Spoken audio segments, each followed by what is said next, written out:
오늘은 개념 있는 그리스도인 8번째 시간입니다. 우리는 지난 시간 하박국의 사고의 깊이와 넓이가 하나님의 섭리를 보는 관점을 얻음으로 완성되는 것을 나누었습니다. 오늘도 지난 시간에 이어 사고의 깊이와 넓이의 중요성을 나눠보고자 합니다. 우리나라의 역사 속에서도 대한민국 초대 대통령인 이승만 대통령은 깊고 넓은 생각과 안목으로 시대를 이끌었는데요. 1945년 해방 이후 한반도는 혼란 그 자체였습니다. 민족 전체가 독립의 기쁨을 누릴 틈도 없이 강대국들의 이해관계 속에 분단의 위기가 닥쳐왔습니다. 이때 많은 이들은 통일이라는 명분에만 매달렸습니다. 김구 선생 역시 순수한 애국심으로 어떻게든 하나된 조국을 세우고자 했지만 좌우 이념을 넘어서 하나의 조선이라는 말처럼 그가 바라본 통일은 너무나 이상적이고 현실에서 공산주의 세력의 실체를 간과한 채 1948년 4월 평양에서 추진된 남북 협상의 실패로 끝났습니다.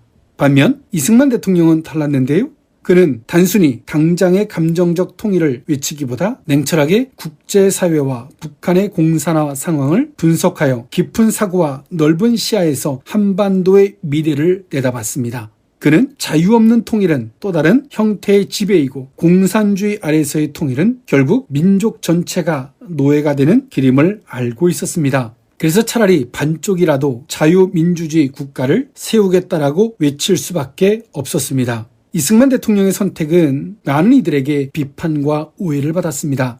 당시 대중의 정서는 무조건 통일이었고요. 분단을 인정하는 듯한 그의 주장은 냉혹하게 들렸습니다. 그러나 결과적으로 이승만의 사고는 김구 선생보다 더 넓고 깊었는데요. 그는 당대의 분위기에 휩쓸리지 않고 자유라는 본질적 가치를 지키기 위해 결단했습니다. 그에게는 누구보다 더 깊고 넓은 사고의 틀이 있었기 때문입니다. 대한민국은 공산주의 체제가 아닌 자유민주주의 국가로 태어날 수 있었습니다.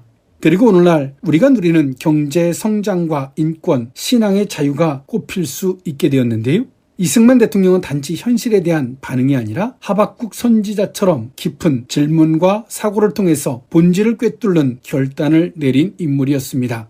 그는 시대의 표면 뒤에 감추어져 있는 하나님의 섭리와 자유의 본질적 가치를 바라보며 역사의 방향을 설정했습니다. 생각의 깊이와 넓이는 단지 지식을 많이 아는 것이 아닙니다. 어떤 기준으로 세상을 해석하고 무엇을 본질로 삼아 결단하느냐에 따라 그 사람의 사고는 미래를 열 수도 현실에 갇힐 수도 있게 됩니다. 하박국이 현실을 넘어 하나님의 섭리를 보았듯 이승만 대통령은 혼란의 시대 속에서도 자유와 책임이라는 가치를 지키며 민족의 미래를 준비했습니다. 우리 역시 신앙과 삶 속에서 감정이나 분위기에 휩쓸리는 것이 아니라 깊이 있는 사고와 넓은 안목으로 하나님의 뜻과 본질을 붙잡아야 합니다. 그래야 할 때 분위기와 여론에 휩쓸리거나 흔들리지 않고 성경을 기준 삼아 창조주 하나님의 통치를 인정하며 하나님의 뜻을 이 세상 가운데 빛으로 드러내는 복된 성도들의 삶을 살게 된다는 것입니다.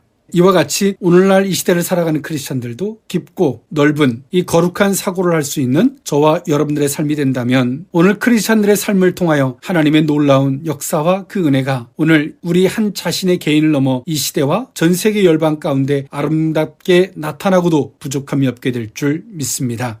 오늘 하루도 승리하는 성도들의 모습이 되기를 주님의 이름으로 축원합니다.